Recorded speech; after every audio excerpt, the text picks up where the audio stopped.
What if Earth once knew something and forgot? What if, before the pages of time were numbered, before memory had a name, the planet dreamed in silence, and those dreams were life? Wherever you are tonight, I'm glad you're here. Close the door behind your thoughts. Lay your head in the dark and let time breathe through you. Because this is not a story, it's a remembering. And what we're about to remember was never truly lost, only folded beneath silence. It began, not with a sound, but with a settling. The world, still molten at heart, shivered in its cooling crust. A cradle of lava wrapped in thin skin, floating through nothingness. Like an unformed thought, there were no birds to witness it, no forests to sway, no eyes to reflect it back, just heat and silence, and water slowly gathering in the low places, drawn not by clouds, but by condensation, the atmosphere folding into rain for the first time in all of time. It rained for centuries, maybe longer. Not storms, not weather, just falling. An endless soft descent, a gravity of longing, and the earth drank it all, thirsty, scarred, unfinished. The oceans were not yet oceans, but wounds, and water made them beautiful. Beneath that water, the air was still poison. No oxygen, no breath, only methane sighing in the dark, carbon whispering in loops, hydrogen dreaming of hydrogen, and still, somewhere in this dusk of creation, something began to stir. Not life as we know it, not even cells, just molecules brushing against each other with the aching rhythm of maybe. They did not know what they were doing. There was no knowing, only warmth and time and the chance collisions that would become destiny, if given enough silence. This was not creation, this was patience. The tides moved without memory, no moon to guide them, not yet. Only the slow breath of the planet's own spin, its molten core humming to itself, like a lullaby no one else could hear. Imagine it, a world with no land, only ocean and skyless heat. A darkness so thick it held its own gravity, and into that gravity, carbon chains unfurled, tentative and clumsy, linking and unlinking. Like hands learning how to hold, they were not trying to become. They were simply reacting, because that is what matter does when given time and warmth and space to forget everything else. It is easy to call this the beginning of life, but life didn't begin. It drifted. It assembled itself the way mist gathers on glass, unintentionally, but beautifully. In the deep, the earth spoke in temperature, not language, not will, just gradients of warmth that coaxed reactions into rhythm. There were no minds, no movement, really, only chemistry, performing the same quiet rituals over and over for 1 billion years. 1 billion years. The human mind cannot hold that kind of time. It crumbles under the weight, but the ocean held it, gently, without rush, without even knowing it was waiting. The early sea was not blue. It was dark, rich, almost black, filled with iron and dreams, not yet born into form. Light barely reached below the skin of the water. What light there was, scattered, lost its meaning. The sea became a temple to the unseen. And it was here, in the shadows, that the first slow spark of something more began to glimmer. They weren't cells, not yet, but protocells, tiny, fragile envelopes, carrying not thought, but potential, encapsulated in bubbles of fat, surrounded by the ocean's vast indifference. They pulsed and dissolved and pulsed again. Some broke, some survived, and slowly, the ones that held on longest began to echo themselves, not replication as we know it, but resonance, a pattern repeating itself into being. Life, in its infancy, was not alive. It was memory, trying to remember what it meant, to hold shape. This was the first lullaby, not sung, but whispered in carbon rings and protein fragments. Soft rhythms that, for the first time, did not forget themselves when the ocean turned away. They weren't alone, but they weren't together either. Just islands of chemical hope floating in the tide, and the tides still had no memory. They came and went without witness. But slowly, the sea began to change. Not its shape, not its sound, but its purpose. The ocean, once only a mirror for the skyless air, became something more. A womb for memory, a mouth for unspoken thought. And so, life continued to drift. Not forward, but inward, deeper into itself. Like a dream that does not end, only shifts. The planet waited, and what it waited for, it did not know. But even in the dark, it dreamed. The sea does not invent, it remembers. Even now, in all its thunder and tide, the ocean carries with it a silence older than light. But in those first billion years, there was no thunder, only stillness layered on stillness, a hush so vast, it stretched across hemispheres, without a ripple of sound. And in that hush, a kind of intimacy formed, not between beings. There were no beings, but between elements, between longing and accident. Hydrogen met carbon, carbon met nitrogen, and in that slow, swirling courtship, life found its cradle, not through magic, but through waiting. It wasn't the strongest combinations that endured. It was the ones that could fold inward, curl around chaos, and not forget themselves. In the spinning drift, these early molecules didn't know purpose. They didn't seek survival. They didn't seek anything. They were, and that was enough. Enough to begin the long, slow walk toward form, toward inheritance, toward meaning. Life is not made of ambition. It is made of repetition. And in the depths, where sunlight had never touched, that repetition became ritual. Vents in the ocean's floor, cracks in the planet's crust, breathed minerals into the water, like sighs from a sleeping body. Superheated, rich with iron and sulfur, these breaths became alchemy in the cold arms of the sea. Here, the temperature changed without warning. Here, the gradients were sharp, and the silence was filled with energy. And in that tension, in that marriage of stillness and heat, the molecules did more than drift. They began to build, not skyscrapers or skeletons, but patterns, delicate, circular rhythms, loops of function, tiny machines, of nothing but chance and carbon. A ribosome is not a poem, but it echoes one. RNA is not a story, but it can carry memory. And slowly, as if reluctant to let go of the dark, the planet began to rewrite itself. Life was not separate from the sea. It was the sea, folded into smaller versions of itself. Each bubble, each film of fat, each flicker of replication was not a new thing.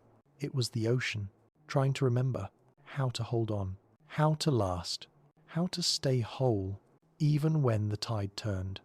These primitive structures, half alive, half dream, could not think, but they endured.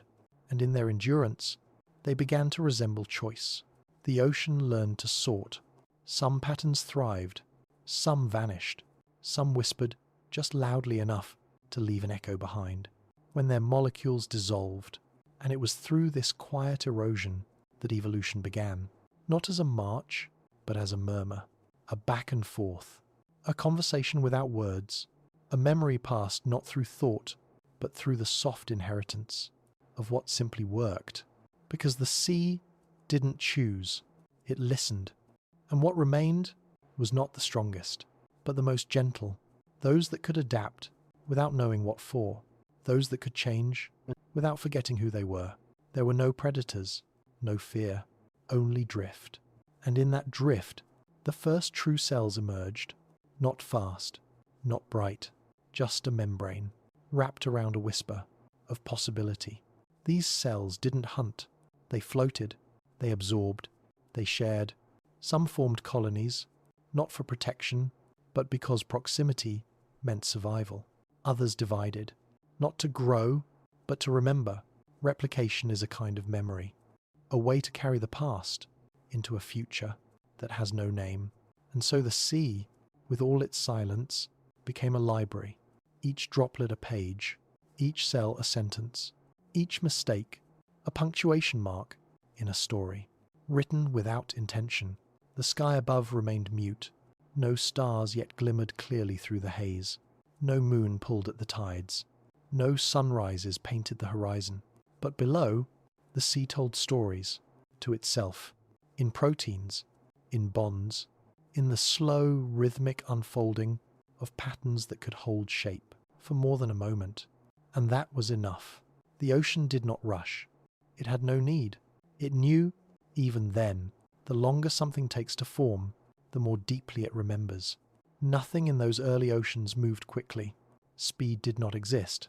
Even light, filtering faintly from a dim and distant sun, arrived softened by clouds of ash and vapour, diffused into size, before it could kiss the surface.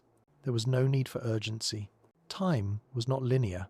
It circled like mist, folding back into itself, in layers of salt and silence.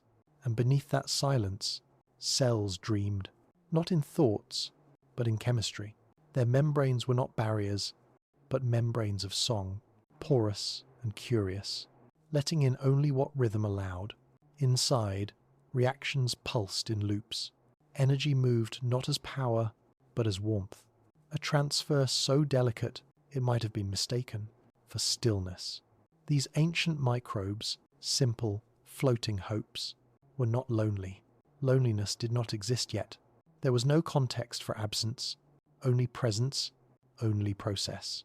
Some found light, or what light existed, and turned it into breathless change. Photosynthesis, still primitive, began its slow rehearsal. Oxygen was not yet invited to the world. It lingered like an afterthought, a byproduct exhaled into water, too heavy to hold it. But even this was a shift, a whisper of tomorrow, rising in a world that still had no name for today. Elsewhere, deeper in the dark, other cells found warmth in minerals, feeding on sulfur, on iron, on whatever the earth released in its sleep. Hydrothermal chimneys rose like cathedrals. From the seafloor, and around them, life circled like incense smoke. It was not dramatic. It was sacred, a communion of heat and water, building meaning, molecule by molecule. And still, the moon had not yet arrived to shape the tides. The sea breathed on its own, a slow inhale and exhale, guided only by the earth's spin. Not pulled, but lulled. No continents had yet broken the surface. There were no trees, no moss, no soil to speak of, only submerged ridges, volcanic swells, the bones of a planet, still learning how to hold weight. But in this formlessness, something astonishing began. Structure. Not design, but structure.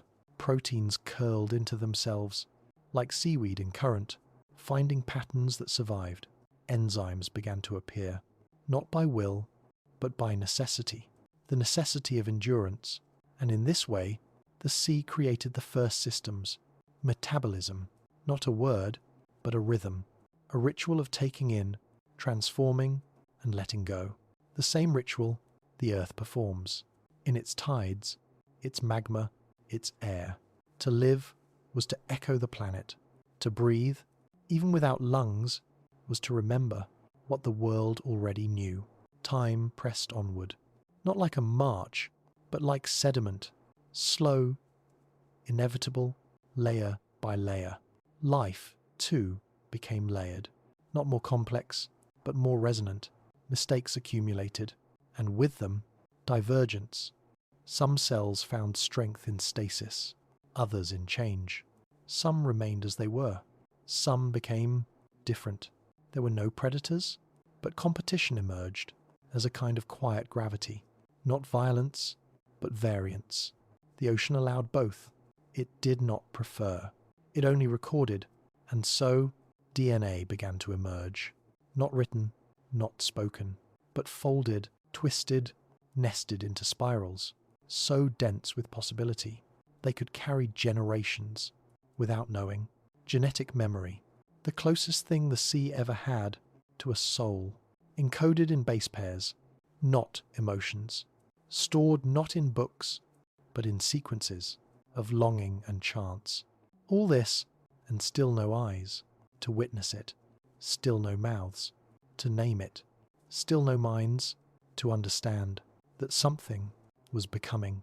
The earth waited, the ocean turned inward, and life, quietly, began to bloom beneath the weight of forgetting.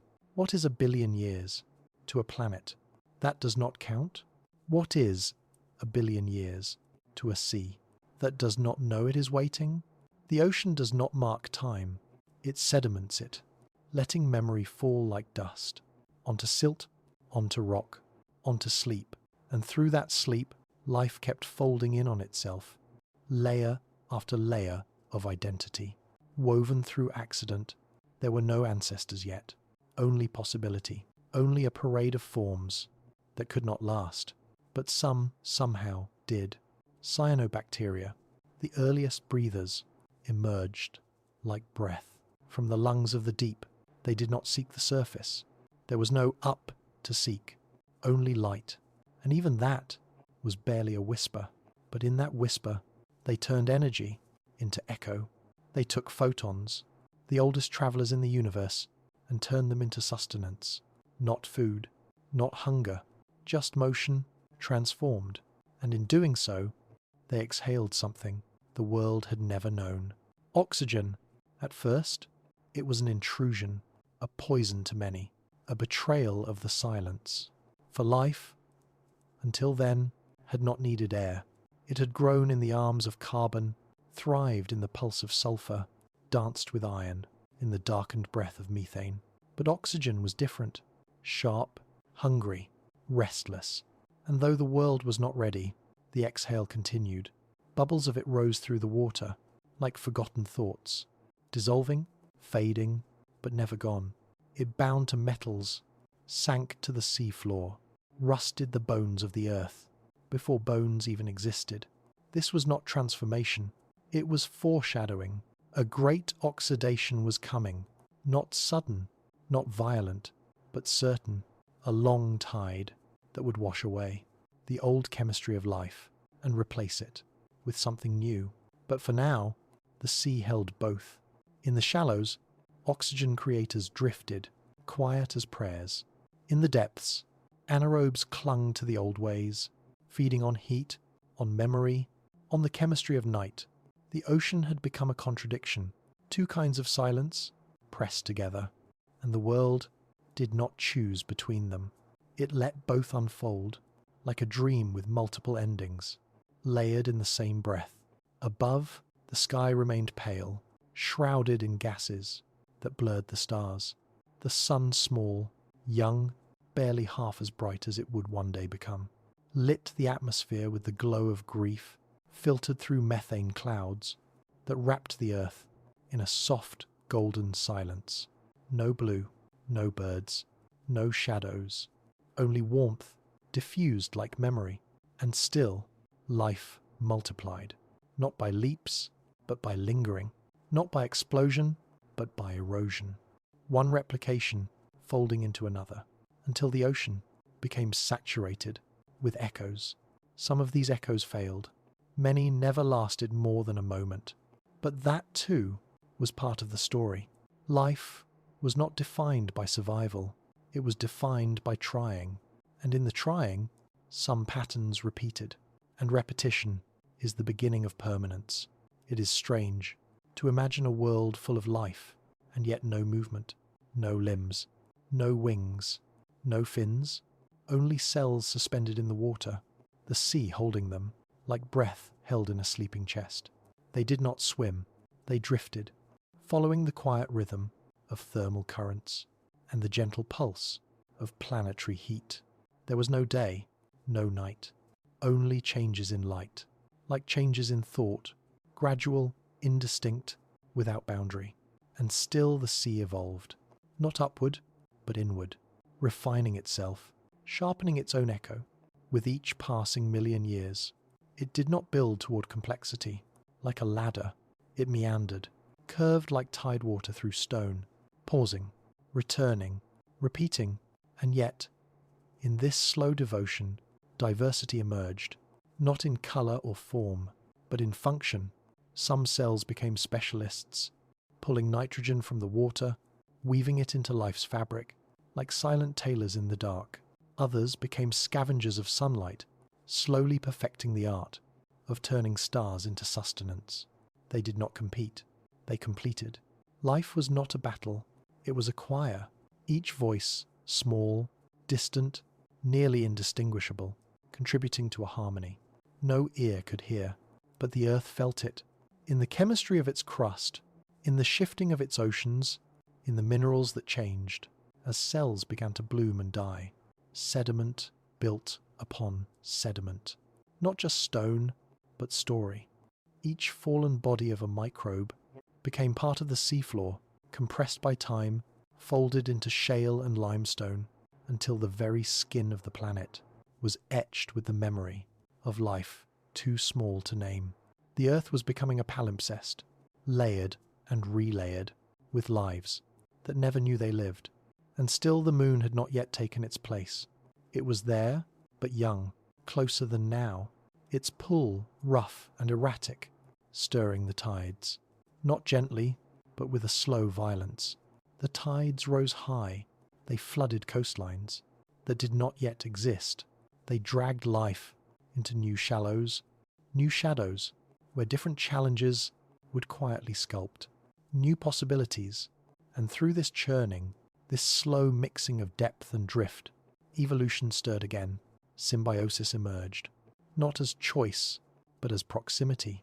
Some cells learned to live inside others, not as parasites, but as guests.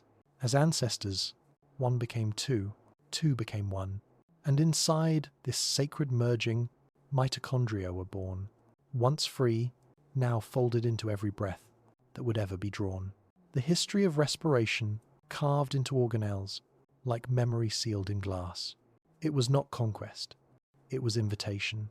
The great collaborations of life were beginning, and all of it still invisible, still silent, still drifting, in waters too ancient to speak.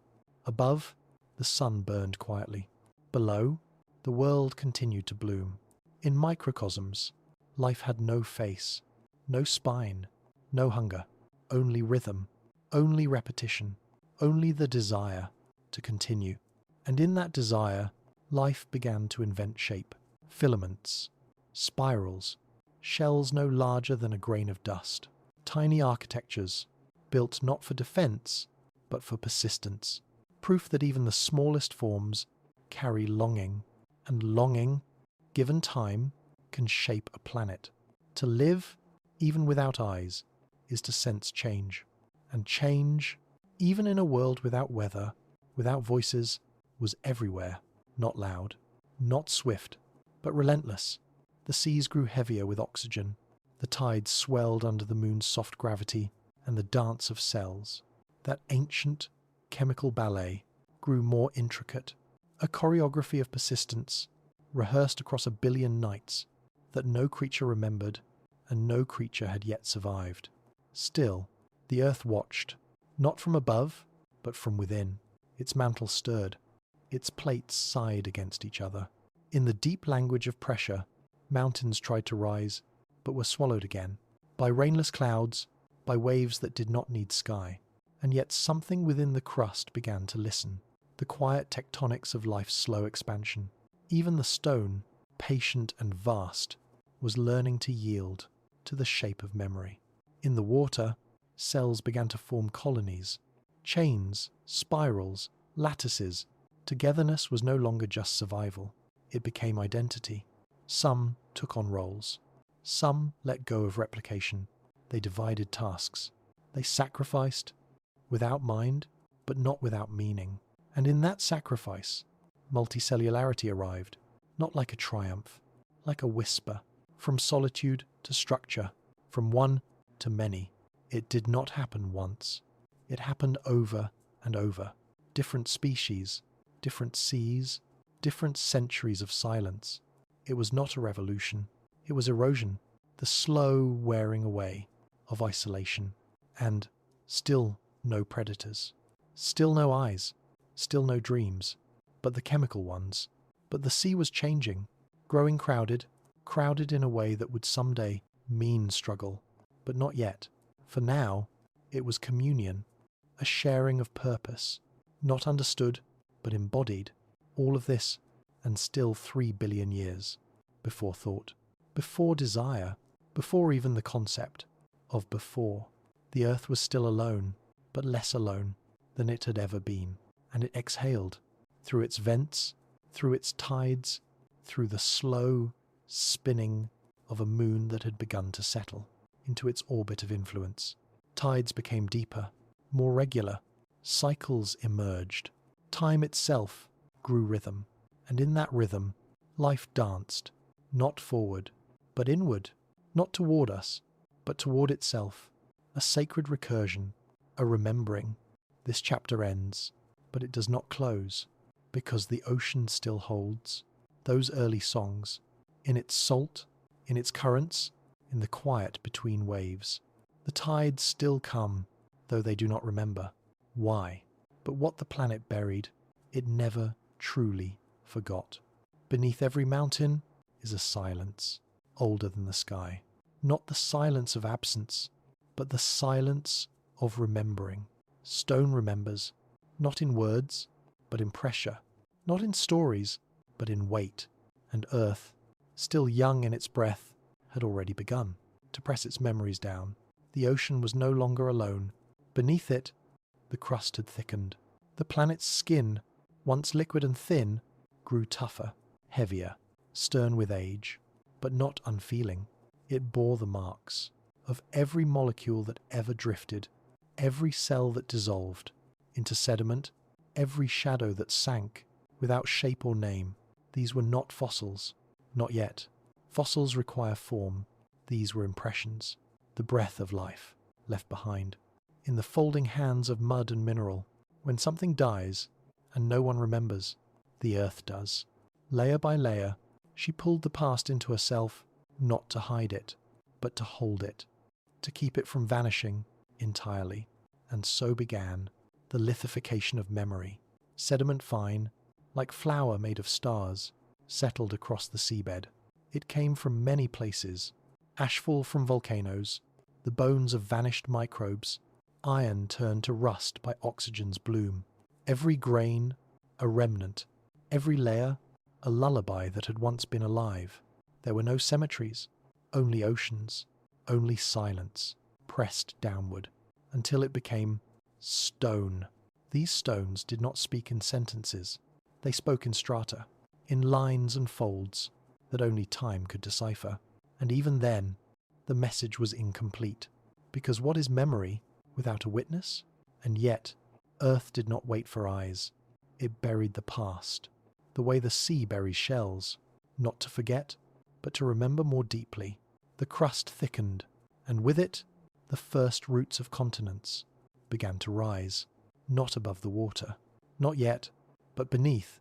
Granite replaced basalt, lighter rock pushing upward, struggling toward a surface that did not yet allow emergence.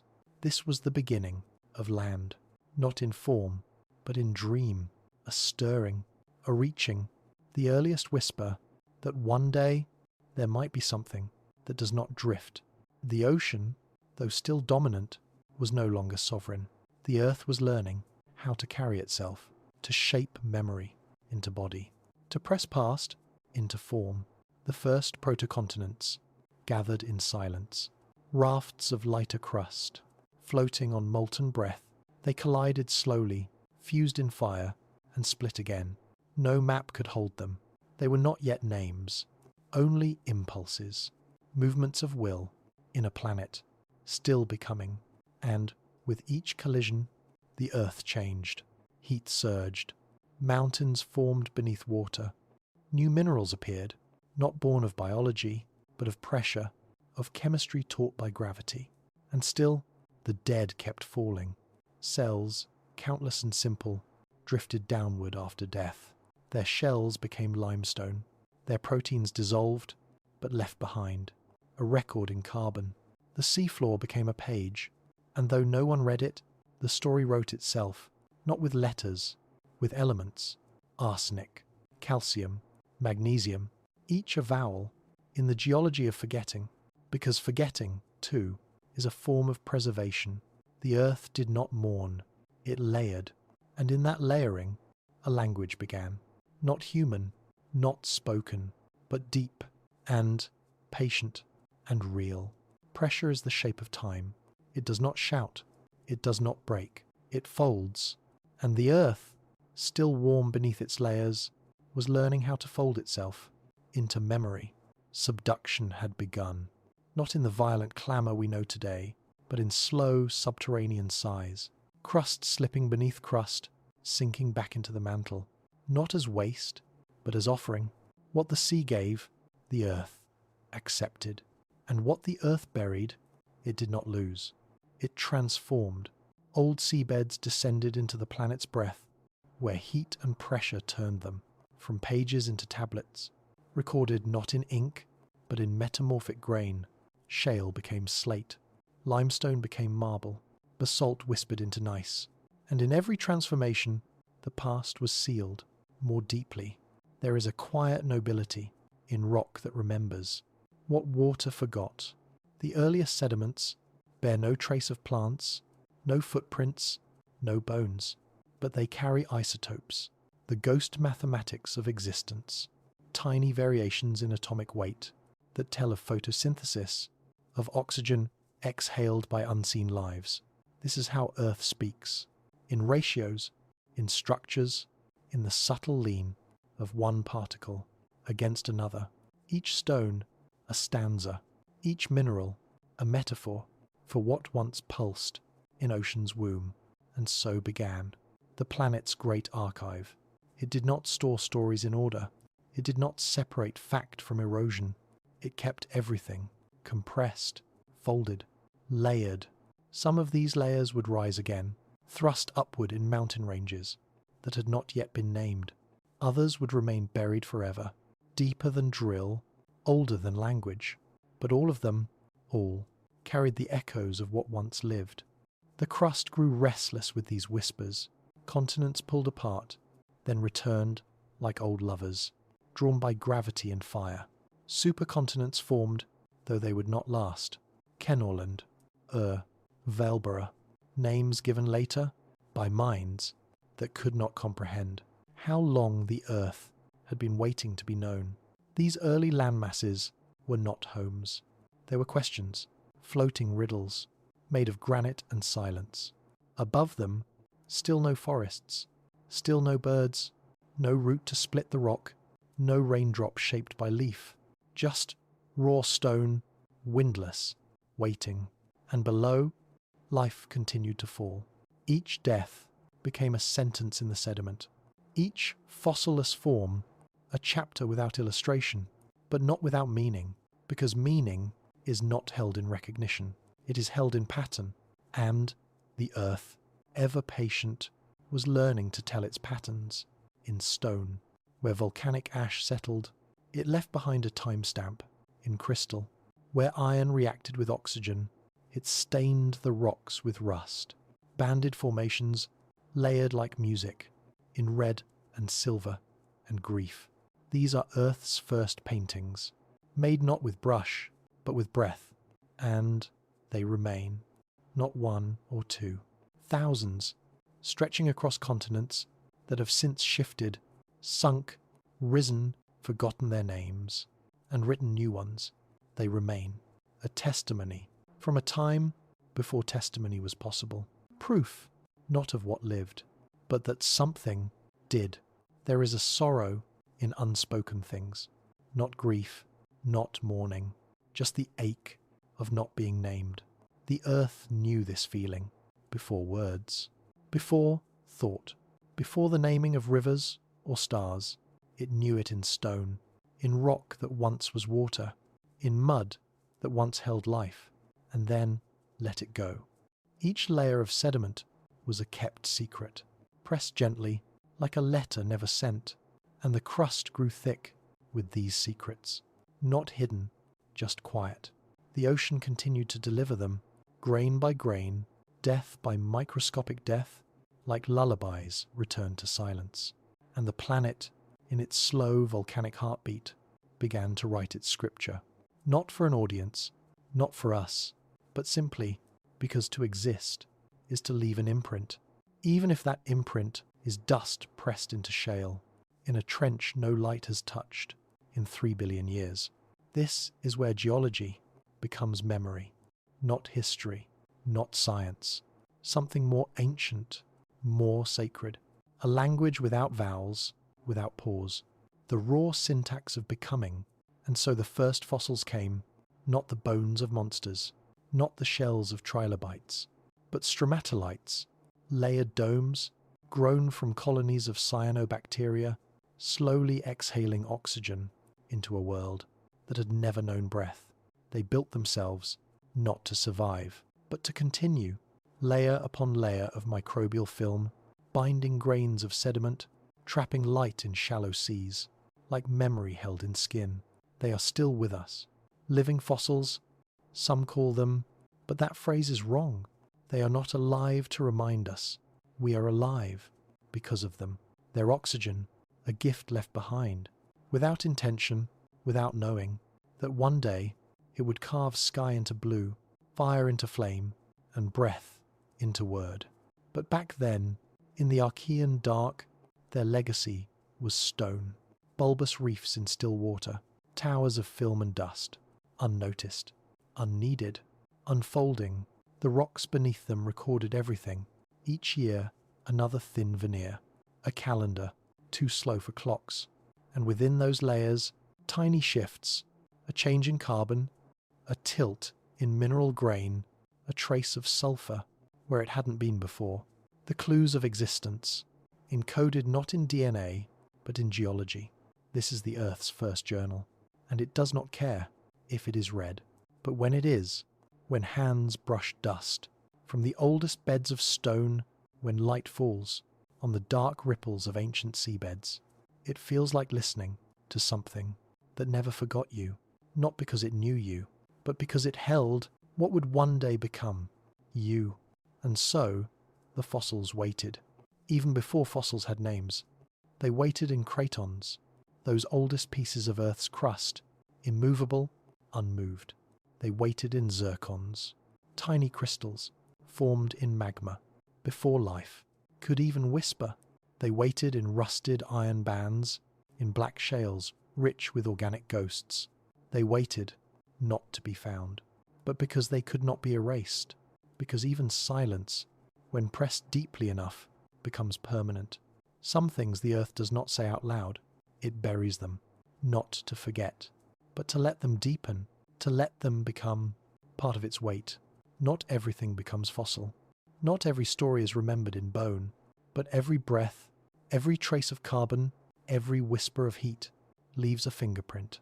And fingerprints, over time, become stone. They become the grain in quartz, the lean of one isotope into another, the way a mountain folds, because a continent once sighed beneath the sea. Even the absence of memory is a kind of memory, because to know what isn't there, you must know what once was. So much of early life was too soft to fossilize, too tender, too invisible. Their walls were thin, their presence small. They drifted, multiplied, dissolved. But their deaths left nutrients, and those nutrients fed the next, and what cannot be seen still shapes what becomes. This is the truth. Stone has always known. And so the sediment grew rich, black mud layered with carbon, heavy with the perfume of vanished things. The oceans darkened, the iron within them oxidized, a red blush spreading through currents, as oxygen made its quiet rebellion against the chemistry of the old world. And down in the deep, banded iron formed, rusted stripes, layered over eons like a geologic heartbeat. Red, grey, red, grey. Each pulse, a shift in the balance between breath and silence. Each band, a fossil without a face. A fossil of change. Even today, those rocks remain, not buried deep, but risen, lifted over time by the slow tectonic breath of continents in drift. You can touch them, though they are older than bones, older than shells, older than air that welcomes lungs. Touch them, and you touch the moment. Oxygen began to speak for the first time. But the world did not change quickly. The great oxidation was not an explosion. It was erosion of one kind of life, of one kind of silence, and the stone recorded all of it, not out of intention, not out of design, simply because time, given weight, always writes itself. That's what a rock is. A sentence made slow. That's what a mountain is. A memory held together by pressure and patience. And that's what the earth was becoming. A memory learning how to hold itself. Above ground, new land rose. The first continental crust, stitched together from granite and dream, began to push upward. Not fast, but enough. Enough to meet the sky. Enough to feel wind for the first time. Though there was no forest to bend, no roots to split the surface. Only bare rock, raw and unshaped, touching sunlight that had never touched stone. And that light, when it came, did not bring warmth. It brought erosion, the breaking down of what had only just risen, the beginning of sediment, the beginning of soil, though it would be billions of years before anything grew in it. And as always, the earth remembered the rivers that did not yet have names, the rain that fell before thunder, the shadows that stretched across lifeless ridges cast by clouds that held no birds. It remembered in layers, in folds, in the patience only stone knows how to keep.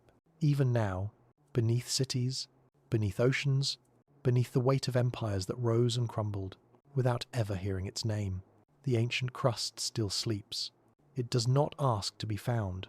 It does not ask to be known. But it holds everything, not just the story of life, but the silence that came before it, the hesitation, the long pre-breath stillness that once wrapped the world in waiting. Geologists call it craton, shield, basement rock, words carved by knowing minds into the unknowable. But to the earth, these places are not beneath. They are within, the deep foundation, the stillness that remains, even when everything else erupts, shifts, collapses. In these stones, there are minerals that only form under ancient pressure.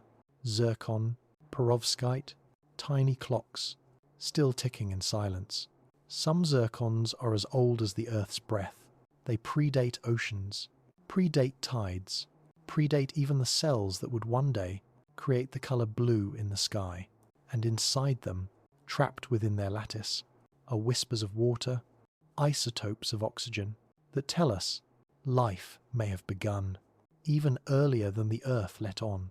But the rock never boasts. It is not proud.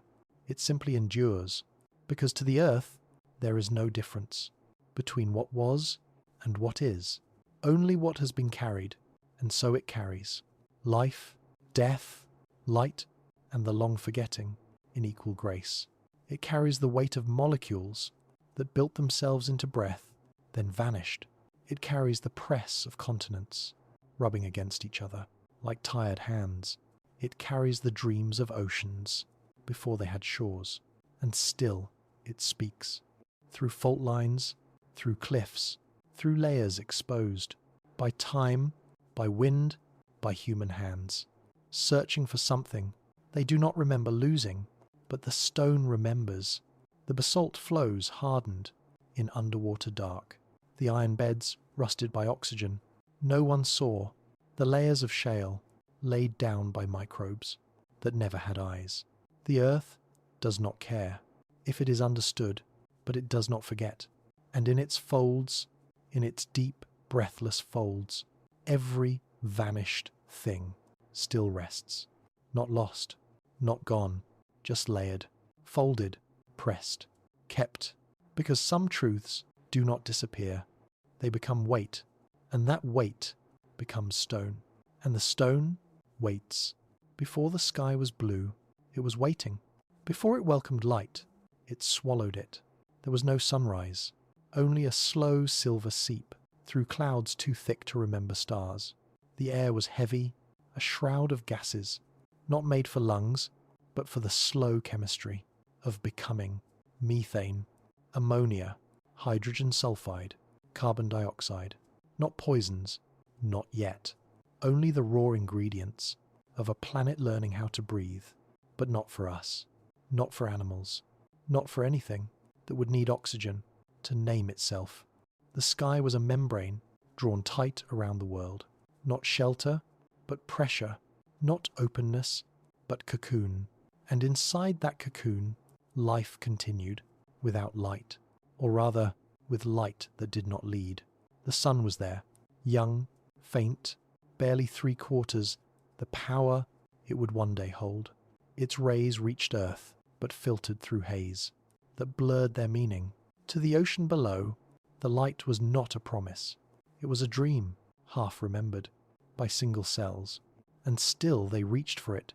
Cyanobacteria rose through the shallows, drawn not by vision, but by the pulse of photons across their membranes. They built stromatolites, in that half-light growing toward a brightness that barely arrived. And in that reaching, they changed everything, not with speed. With patience, they exhaled oxygen into an atmosphere that could not hold it. At first, the oxygen vanished, bound to iron, dissolved in sea, buried in stone, but the breath continued. Year after year, eon after eon, soft exhales from colonies too small to see and too many to count. And slowly, the sky began to shift, not in hue, in density.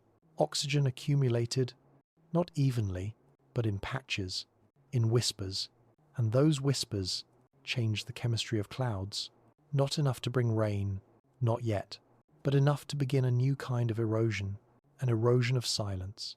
The gases that once choked the air began to break. Photons struck molecules and split them into radicals. Chaos bloomed in the upper atmosphere, not visible, but real. And through that chaos, ozone formed. Not much, a veil, a shimmer, but even a shimmer can mean survival.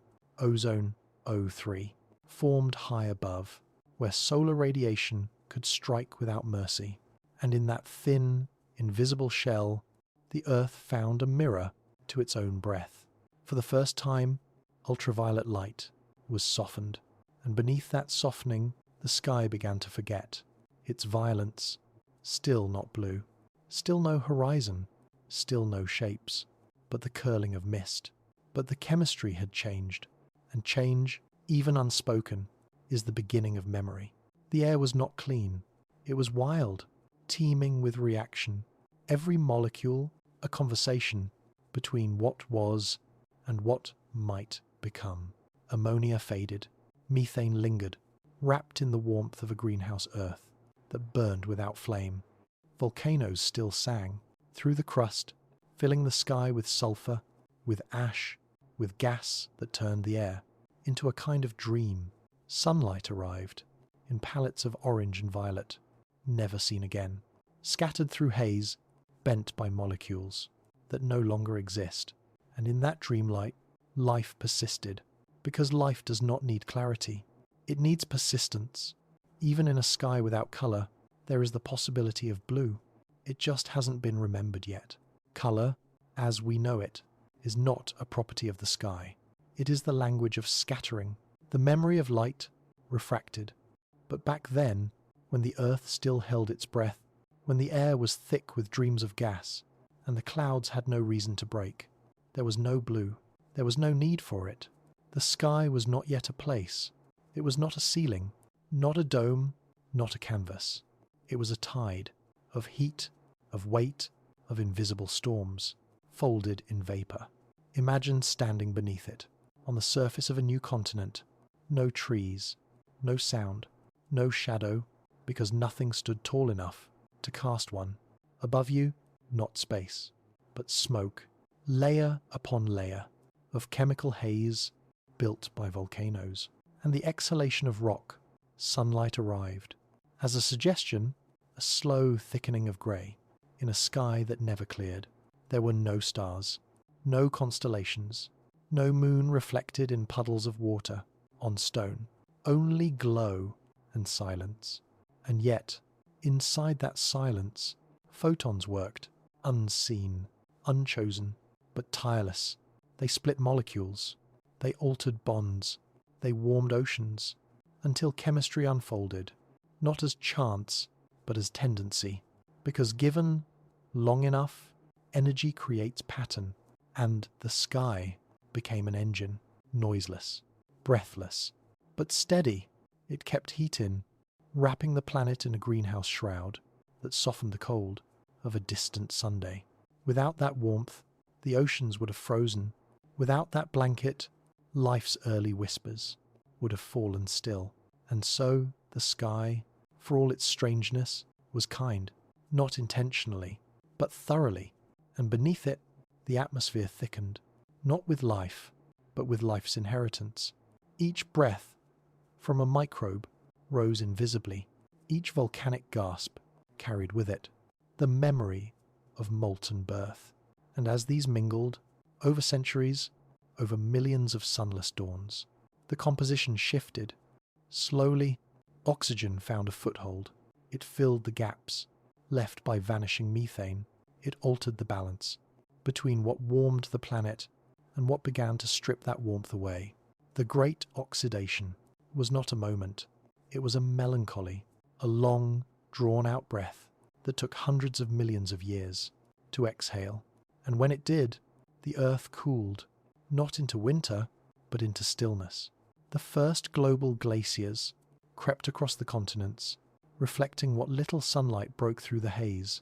Snowball Earth, they would later call it, but in those early stages, it was not snow. It was forgetting, a planet covering itself with the silence of white. And yet, even then, the atmosphere continued to evolve, because chemistry is never finished. Ultraviolet light, cut now by ozone, struck the ocean's surface with less cruelty, and cells, small and shaking in the cold, held on to what they could. They photosynthesized, even in ice-choked light. They clung to hydrothermal warmth in the deep, and the sky, that ancient, brooding veil, watched it all, not with awareness.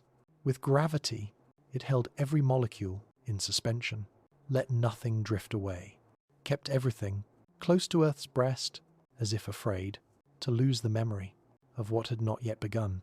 It would be billions of years before the sky turned blue, before the haze lifted, before stars returned to the eyes of the planet. But already the blueprint had formed. Oxygen was in place. Ozone waited in the heights. The sky, though colourless, was becoming sky. And when it finally opened, when the last of the haze fell away into space, the world saw colour for the first time. But that time was not yet. This was the time of smoke, of breathless days, of colour unborn. But even unborn, blue remembers what it is becoming. Before colour, there was shadow, not cast, but diffused, not shaped by light, but by the absence of clarity. The air held no edges, no crisp divide between cloud and sky, between morning and noon, only a gradient of grey, thick with methane, bruised with sulphur, smeared with the quiet residue of volcanic sleep. The planet exhaled constantly, not in wind, but in chemistry. Volcanoes stitched the crust with breath from below, carbon dioxide in great size, sulphur in threads of steam, ash that floated until it forgot where it began, and the atmosphere, patient and heavy, accepted all of it. It had no choice. There were no forests to drink in the carbon, no rain to clear the sky, no cycles, no seasons, only the slow push of entropy made visible. But even entropy, left long enough, becomes structure. So the haze thickened, and then it thinned, not linearly, not once. Over billions of years, the atmosphere danced, between clarity and forgetting, between warming and cooling, between reaction and rest. There were times the methane ruled, when the sky burned orange like a fruit not yet ripened. And there were times oxygen pushed back, a slow rebellion from the sea, carried in every breath of every photosynthetic cell. And so the sky became a battlefield of invisible forces, not warring, but wearing each other down. This is how balance is made on a planetary scale, not by peace, but by persistence. The great oxidation event left its scars in stone. Iron turned red and fell from the water, leaving behind banded silence, layered beneath continents, but it also left scars in air. The methane haze that once held the earth in warmth was torn apart. Oxygen, small but relentless, bit into its bonds, molecule by molecule, and as the haze dissolved, sunlight changed. It no longer simply arrived. It illuminated. It touched water, and the water answered in reflection. It struck molecules, and they scattered. Mostly, they scattered blue. Not because blue was chosen, but because its wavelength is restless, always bouncing, always dancing through the prism of atmosphere. And in that scattering, the sky began to change. It did not turn blue all at once. There was no first blue morning, no first gasp of colour against a mountain range that had never seen a leaf. Instead, there was the slow forgetting of darkness, the gradual withdrawal of haze, of sulphur, of veil, and behind it, clarity waited. It had always been there, just obscured, and when it came, when enough haze was gone, when enough oxygen had claimed its space, the sky did what it had never done before. It revealed itself, but the world below was not watching. There were no eyes, no creatures to lift their gaze and wonder, only ocean, still deep, still dark at the bottom, still murmuring its chemistries, as if the heavens above had not changed. Only the stones of early continents felt the new light, granite warming, iron rusting, riverbeds starting to etch where none had flowed before. And high in the atmosphere, ozone thickened, the shield held, UV radiation softened, and life, small, silent, simple, began to venture closer to the surface. Soon, the shallows would become laboratories for evolution. Tide pools would ferment with new possibility. But for now, the sky had only just opened. It had only just remembered how to be colour. And in that colour, that soft, new blue, was the promise that the earth was no longer a prison of haze. It was becoming a window. There is something ancient about the colour blue, not because it is old, but because it remembers what came before it. The sky did not begin in blue. It grew into it, layer by layer, breath by breath, washed slowly by the quiet exhalations of life too small to name. And when that blue finally arrived, not painted, but revealed, it did so without fanfare. No drums of thunder, no eyes to widen, no wings to cut its brightness, only wind, newborn, shivering over continents, still too young for soil, only light, falling on rocks that had never cast shadows before, only oceans, vast and ancient, mirroring a colour they had unknowingly inspired, because it was the sea, after all, that made the sky, not by intention, but by breath, by patience, by the long, slow release of a single molecule, oxygen, into a world that had never needed it and could not yet accept it. And still, it rose. For over 1 billion years, the sky was a vault of forgetting, thick with haze, swollen with gas, a ceiling made of storm. But haze cannot last forever, not when life continues, not when the chemistry of survival means release. So the haze thinned, and colour, slowly, became possible. The first blue morning was seen by no one. It passed without record, without voice. But the stone remembers the mineral traces of a changing atmosphere, a new oxygen balance, a shift in sulfur ratios, the loss of greenhouse grip. All echo what the eyes of the future would one day behold. Blue sky, the signal of transparency, of breathable air, of a planet that no longer hides.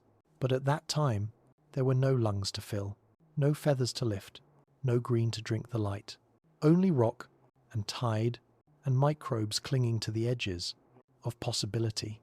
And yet, it was enough, because the atmosphere, once hostile, was now a sanctuary, a delicate balance of nitrogen, oxygen, and trace gases, just enough to filter, but not to block, just enough to carry sound, though no voice had yet learned to use it, just enough to cradle the sun. The earth, once shrouded, was now exposed, and exposure is always the beginning of story. From here, evolution would climb. It would emerge from the shallows. It would learn to walk, to breathe, to see. And what it would see, again and again, was the sky. That colour, that impossible blue, a memory born in silence, written by no hand, but carried in every eye that would ever lift its gaze. Because even now, millions of years later, the blue of the sky is not just scattering, it is survival, it is persistence, made visible. It is the colour of a planet that learned how to breathe. Long before lungs, before the elegance of chlorophyll, before the sky cracked open and the seas learned to mirror stars, there was heat, not the burn of sun, not the flare of fire, but deep, steady warmth, a kind of breath that rose not from above, but from below. The earth had not yet cooled. Its core pulsed with memory, its mantle moved with longing, and from the seams in the ocean floor, the planet exhaled. Hydrothermal vents, the slow mouths of Earth's crust, spoke in minerals, in warmth, in chemistry unshaken by light. There was no sky here, only dark, a darkness so complete it had texture, weight, stillness that pressed into the body, like sleep, and yet it was here, in this black cathedral of pressure, that life stirred with the clearest rhythm, not by accident, not by will, but by invitation. Heat invited molecules to dance. It broke bonds gently, coaxed atoms into union, whispered structure into soup, and in the cracks of the seafloor, those whispers became language. It was not written, it was not spoken. It moved in gradients, temperature shifting by the millimeter, minerals cascading like rainfall through microscopic passageways. The vents released more than warmth. They released possibility. Hydrogen sulfide, methane, ammonia, compounds born of ancient stone, loosened by pressure, carried upward through the chimney of the world. And when these collided with the icy breath of seawater, reaction, not fire, but becoming, minerals arranged themselves into clays, clays into compartments, compartments into catalysts. And suddenly, the ingredients of life were not simply drifting, they were directed. Energy did not burst. It settled, it circled, it found rhythm in the absence of noise. Life began not with movement, but with memory, with repetition, with the persistence of pattern under pressure. Protocells, soft bubbles of possibility, formed in the cracks between hot and cold, in the liminal spaces where opposites meet and do not fight. The ocean, in its darkest places, became a laboratory of silence, and the earth, still bleeding heat, from its molten heart offered sanctuary. Here, in the dark, the first metabolism bloomed. It did not seek light. It did not seek anything. It existed to continue, to take in the breath of the vent, to fold it into something that would last, just long enough to fold again. Autotrophs, not yet plants, but architects of energy. They fed on the planet's exhale, not oxygen, but sulfur, not sunlight, but stone. And in that feeding, they did not devour. They transformed. Heat became reaction. Reaction became persistence. Persistence became the ghost of intelligence. And what is intelligence? But the ability to endure in new ways. The vents hummed, always. They were not loud, but they never stopped. Like heartbeat, like tide, like time, and life gathered around them, in shapes the future would barely recognize. Filaments, sheets, wreaths of cells, clinging to stone in the boiling dark. There were no predators, no need to run, only the need to stay close, to the warmth, to the minerals, to the memory of what had not yet become. This was not Eden, this was furnace, and yet, here, life spoke its first complete sentence. In enzymes, in cycles, in the soft chemistry of self. In the hush of that ocean floor, nothing resembled life as we would come to know it. There were no eyes to open, no leaves to unfurl, no hunger that sought beyond reach, only closeness, only survival born of stillness, a proximity to heat, so absolute it became nourishment. The vents did not blaze, they pulsed. Their breath was steady, measured by tectonics, not time. And through that breath, the crust of the earth exhaled, not just gas, but invitation. Tiny organisms gathered, not drawn by desire, but by gradients, by the gentle tug of temperature, by the subtle drift of ions along thermal seams. Here, structure emerged, not from command, but from circumstance. Cells nested near warmth, those that could endure the edge of boiling and freezing, learned to multiply, not quickly, but reliably. They built themselves from the chemicals released by stone, iron, nickel, sulfur, each element a phrase, in a language of persistence. No eye could see these cities, but they grew, pillars of living matter, rose like coral, without colour. Communities of single cells stacked themselves, layer upon layer, not seeking growth, but surface, because surface meant exposure, and exposure meant access to heat. It was the first economy, not of goods, but of gradients. Whoever could harness energy best lived longest, copied most, became the next sentence in the ocean's unfolding book. And the vents, older than biology, older even than the oceans that contained them, kept speaking. They whispered complexity into the simplest forms.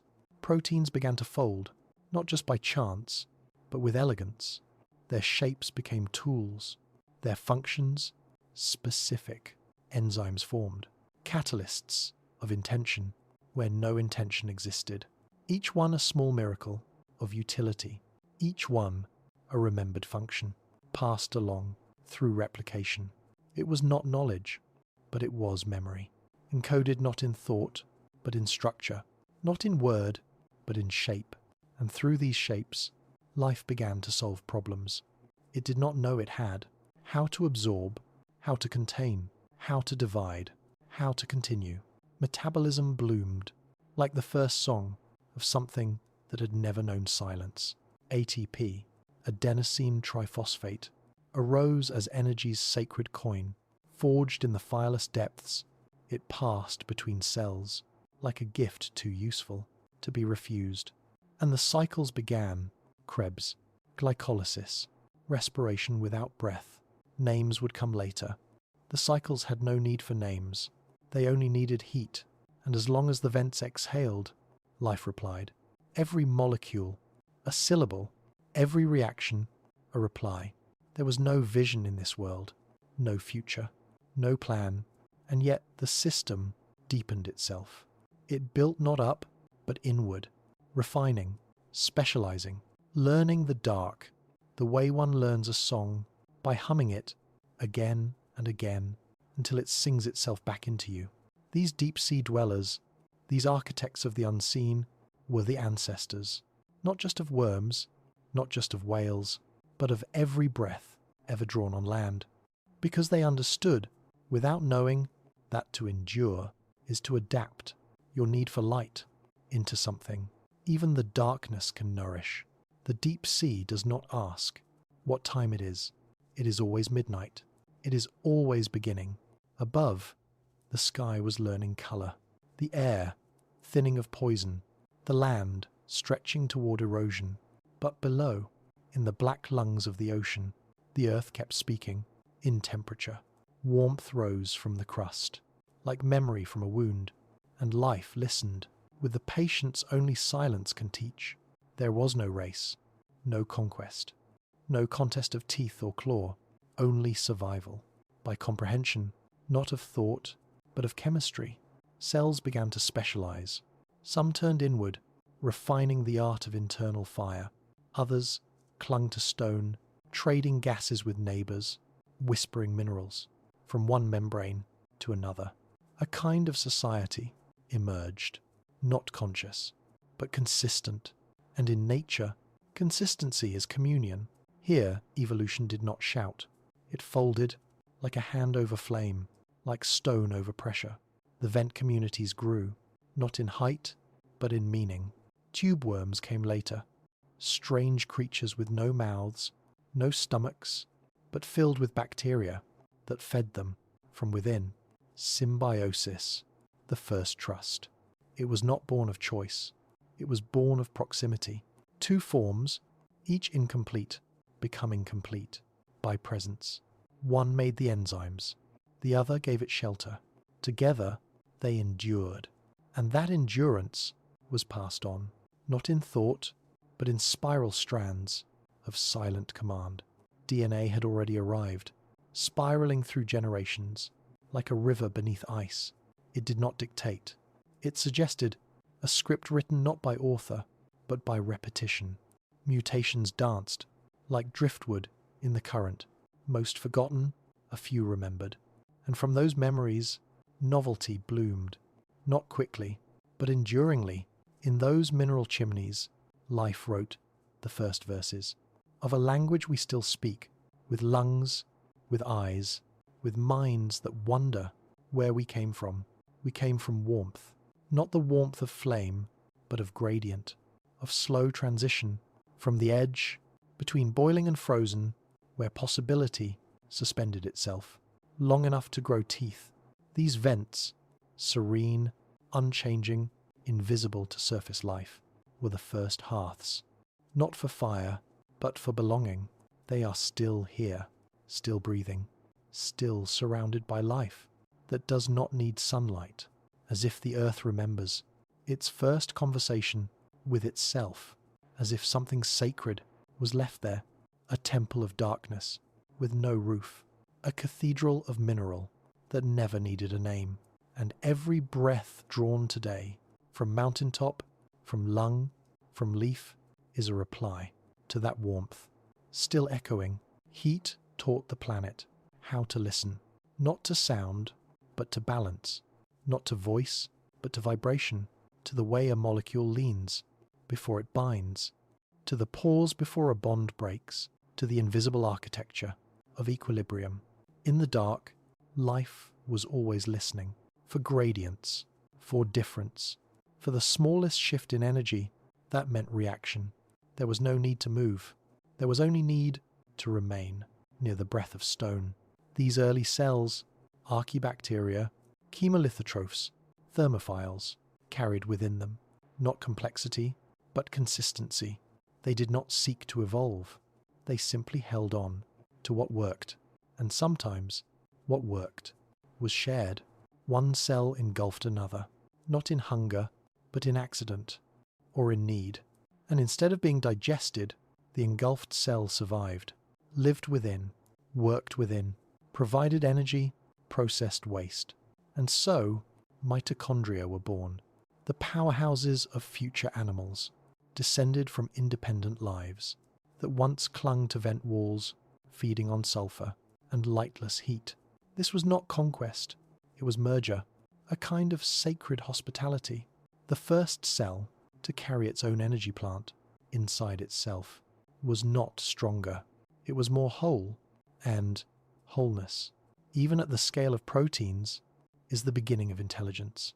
Evolution didn't leap, it folded in on itself, an origami of functions, hidden in membranes, the cytoskeleton, the nucleus, the division of tasks, each addition a poem of structure composed in silence.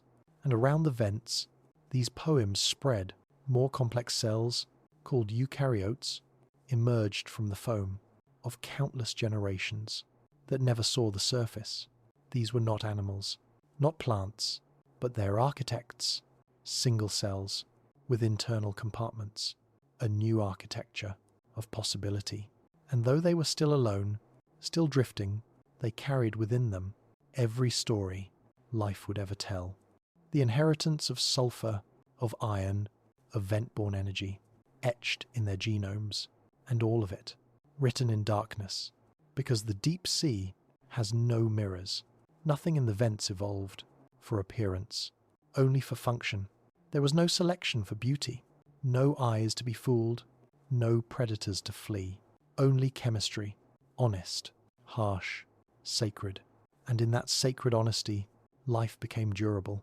It learned how to replicate with fewer mistakes. It learned how to store energy, how to process waste, how to protect itself from the same oxygen that would one day fill skies with blue. Because oxygen, for all its power, was dangerous. It oxidized. It burned. It broke bonds that life had spent eons building. And so in the deep, where oxygen could not follow, the old ways continued, anaerobic, silent, pure. Even today, these lineages remain, deep in the vents, untouched by time, unmoved by sunlight.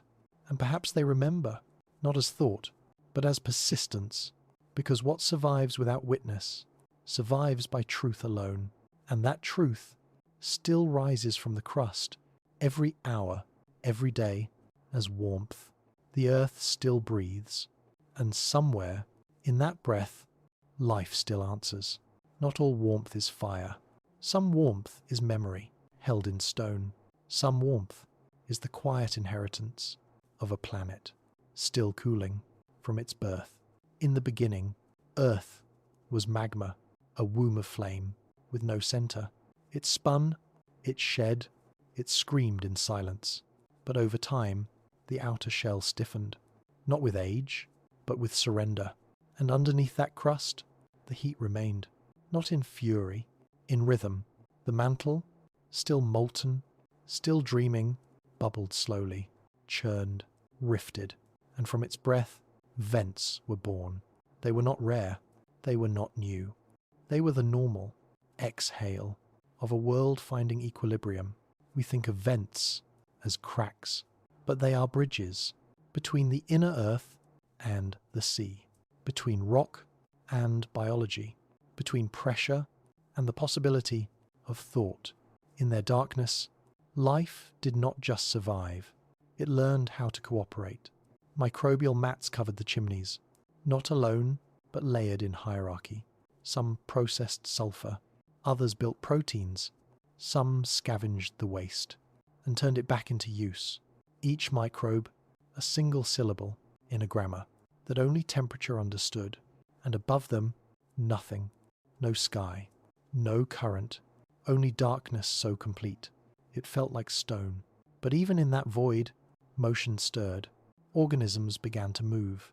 Slowly, blindly. They sensed gradients, fled heat too sharp, sought minerals, in soft spirals of approach, not with legs, with flagella, with cilia, with membranes attuned to change.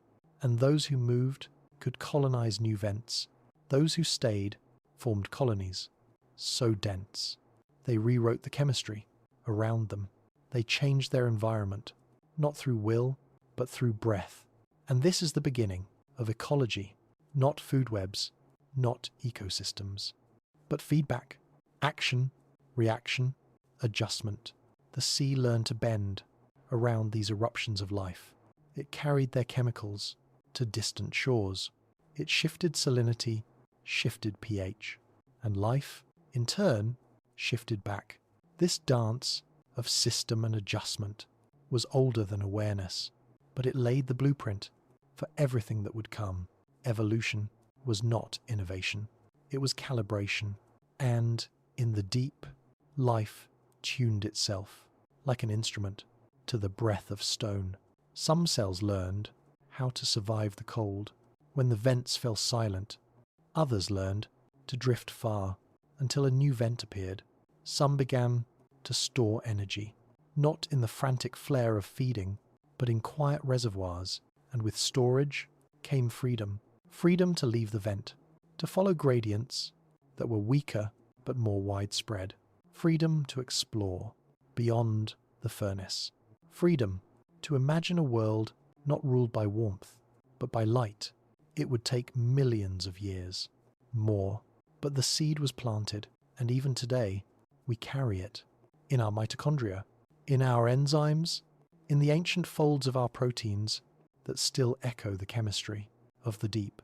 The language of heat was never lost. It simply became the foundation on which every later word was built. If the earth has a voice, its first words were not thunder. They were heat, not burning, not destruction, but the long, low murmur of energy becoming invitation, and life, still formless, still thoughtless, listened. In the breath of vents, in the soft rain of minerals, in the press of pressure. So vast it had no edge. Cells found continuity. They were not born. They were assembled by reaction, by proximity, by time. But in that assembly, something emerged that could not be undone. Pattern, not the randomness of drift, not the rigidity of crystal, but the repetition of function with just enough variance to remember. This was the beginning of intention, not conscious, but consequential. Each reaction that sustained a cell became a whisper, passed to the next. Each pathway that worked etched itself into molecules, until it was no longer accident, but instruction. Life did not yet know itself, but it had begun to remember how it worked. And that memory was warmth. The earth gave it freely from the veins of the crust. It asked nothing in return, but life gave back anyway. Not gratitude, but expansion. The ocean, once empty, began to pulse with invisible colonies drawn outward from the vents. Soon they would reach the shallows. Soon they would meet light. Soon they would write new grammars, in chlorophyll, in pigment, in motion. But even then, even when photosynthesis replaced chemosynthesis, even when oxygen rose into sky and turned haze into blue, the old language remained, carried in the genes, in the enzymes, in the inner fires of every living cell. Mitochondria still burn with the echo of sulphurous warmth. We carry in our breath the metabolism of those first vent dwellers. Every heartbeat is a spark that once began in darkness. And so we are not creatures of light. We are children of heat who learned to wear the sky. The language of heat was never forgotten. It became silence in the background of our biology. It became the hum beneath our thoughts. It became the rhythm by which we survive. And even now, at the bottom of the sea, where no eye has ever lingered, the vents still breathe, still speak, still offer the earth's warmth to lives that need no light.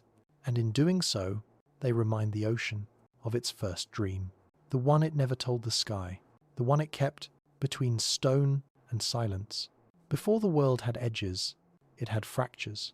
Before the land had borders, it had longing, not the longing of species or song, but the deep, unspoken pull of stone toward stone, masses adrift on a molten breath that never slept.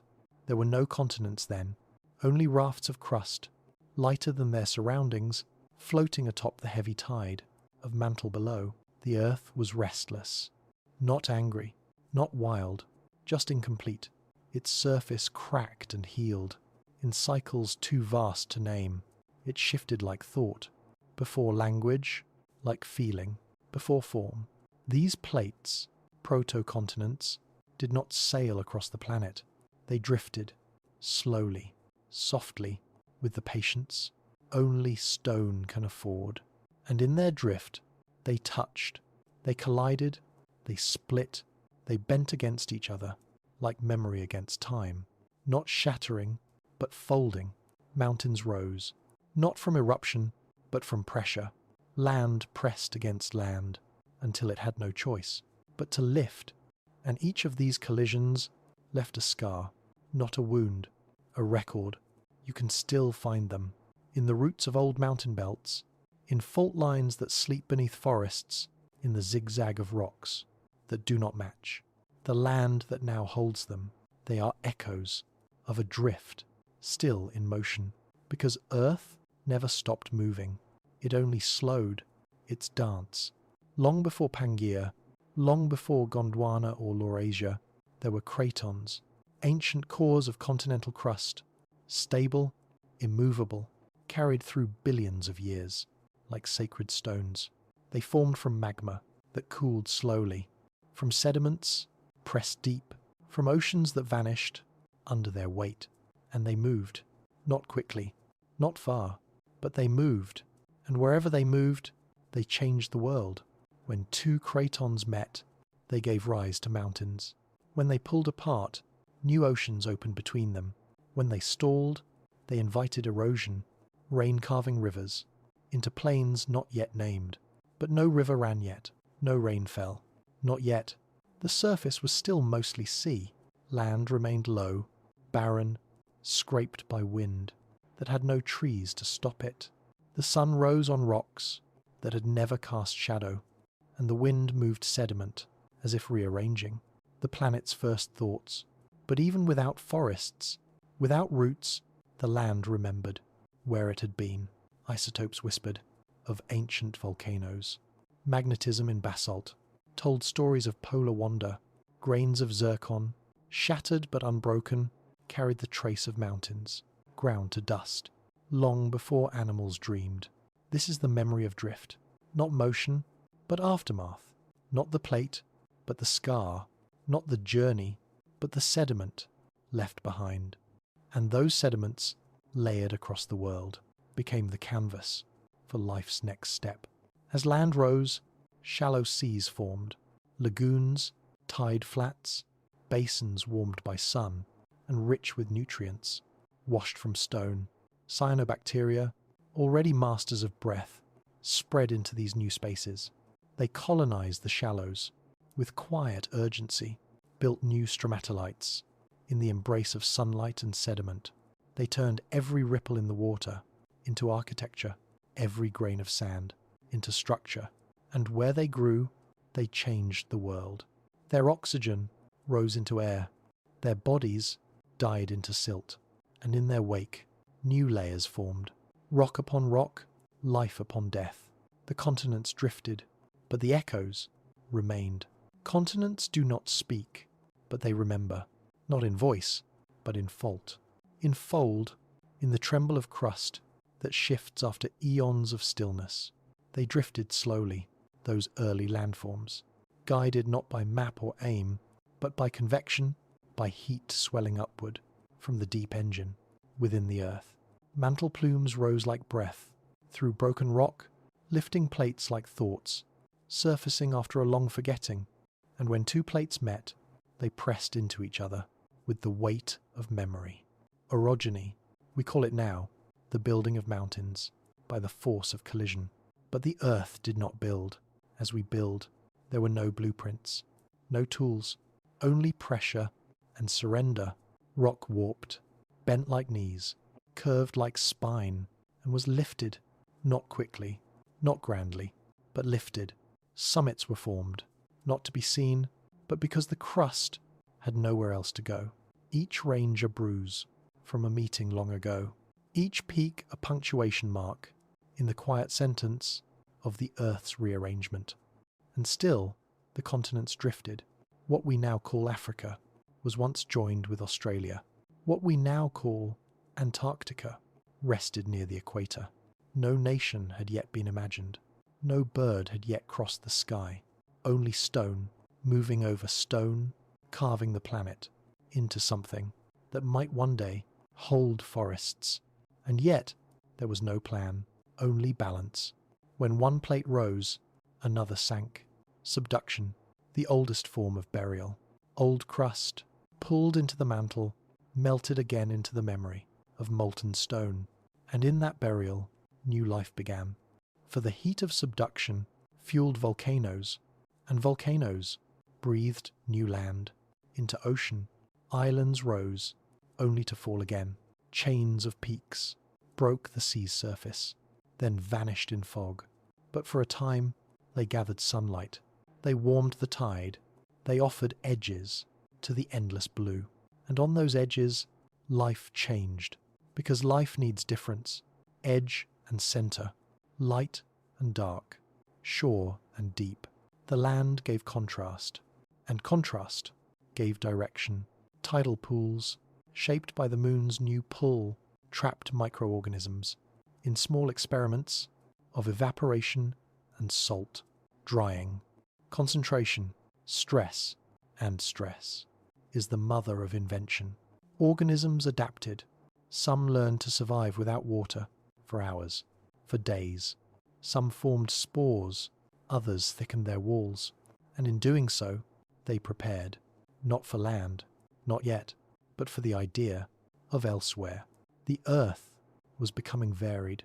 Mountains cooled the air, rocks broke into soil, water carved canyons that had no eyes to see them.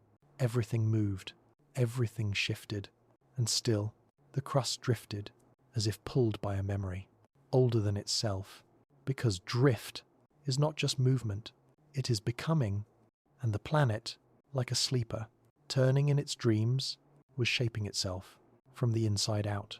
The earth has no memory without movement, and movement without witness becomes myth. The continents drifted as if drawn by tides deeper than water, not toward each other, not away, but into story. Each collision left behind granite hearts, each rift etched valleys into the planet's skin where none had been. And so the crust became a journal, a long, unbound volume, where every mountain was a margin note, every basin a pause in the grammar of drift. There was no compass then, no north, no map with names, only lithospheric rafts, riding the breath of the mantle, trailing their wakes, like ink in water. Supercontinents came and went, Arctica, Rodinia, not in grandeur, in layering, stone pressing into stone, until the heat beneath could no longer bear it. Then the rifting, then the pulling apart. It is easy to think of continents as fixed, as land immovable beneath our feet. But the truth is, they are always breaking, always rejoining, always forgetting where they came from, until they find themselves beside old neighbours, reunited by erosion and accident. Even now, within the deepest parts of crust, you can find rock from a continent that no longer exists. A ghost continent crushed beneath layers that bear no resemblance to what once was shoreline. They call these fragments terrans, lost children of ancient lands carried by plate, across oceans sutured into strangers and made whole in a new shape. This is how the planet composes, by breaking, by drifting, by reassembling the past into forms that hold no memory, but carry it all the same. And always, beneath the surface, life followed, not in haste. In sediment, microbial films spread across new rock, painted the fresh crust. With breath and silence, bacteria colonized the cracks, where hydrothermal systems rose, carrying warmth and nutrient through the fractures, born of drift. And in the shallows, the rhythm of tides carved new patterns in biology. Some cells became resilient to salt, others to dryness. Some began to sense light in ways more precise than ever before. Photoreception was still primitive, but it marked a shift from reaction to awareness. To notice light is to notice change. To notice change is to begin remembering. And through that remembering, evolution took another breath. Continents moved on, mountains lifted and eroded, seas opened and closed.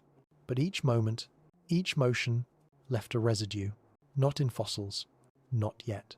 In arrangement, in the slow choreography of habitat. Where land met sea, new forms flourished. Where land lifted high, rain fell, and water carved itself into permanence. The first rivers ran without destination. They did not seek the ocean. They were the ocean redistributed by height. But in their flowing, they carved permanence into a world still dreaming of form. And form, once carved, remembers. Even stillness holds motion if you wait long enough.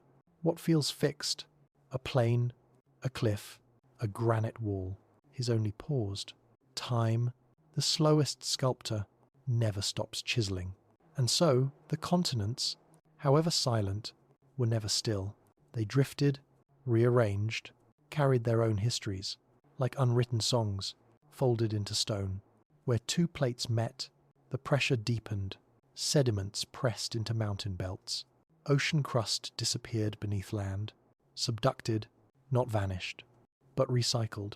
And in that cycle, life found new edges. Volcanoes rose.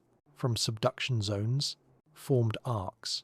Across what once was sea, they rained ash into oceans, feeding plankton with minerals, washed from lava. From the violence of drift, new fertility bloomed. What broke also gave, and the microbes knew, not through thought, but through thriving. They adapted to the minerals, to the heat, to the brief windows of calm between eruption and quaking. Even now, in modern mountain ranges, you can find evidence of that ancient drift.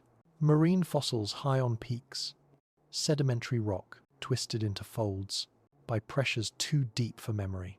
These are not relics, they are records. They speak, not in dates, but in deformation, not in words, but in angles. The tilt of a sandstone bed tells of uplift. The grain of a metamorphic vein tells of depth. The scatter of isotopes reveals the age of collisions no eye has ever seen. Drift was never just direction. It was archive.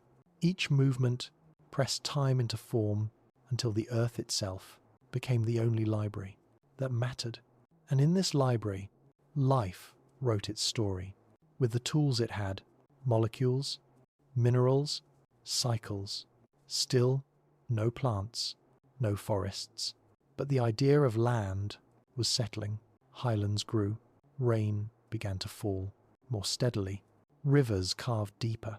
The sky, more oxygen-rich, fed new atmospheres with layers of meaning. The continents, no longer strangers, had found their rhythm. They drifted slowly, crashing, splitting, remembering, forgetting.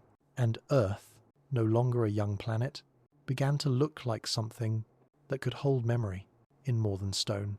Shorelines, tide pools, floodplains that stretched into time. All of it made by drift, by movement so slow it feels like stillness, by collisions so vast they become landscapes, by time that does not pass but settles. And some truths are not carried forward.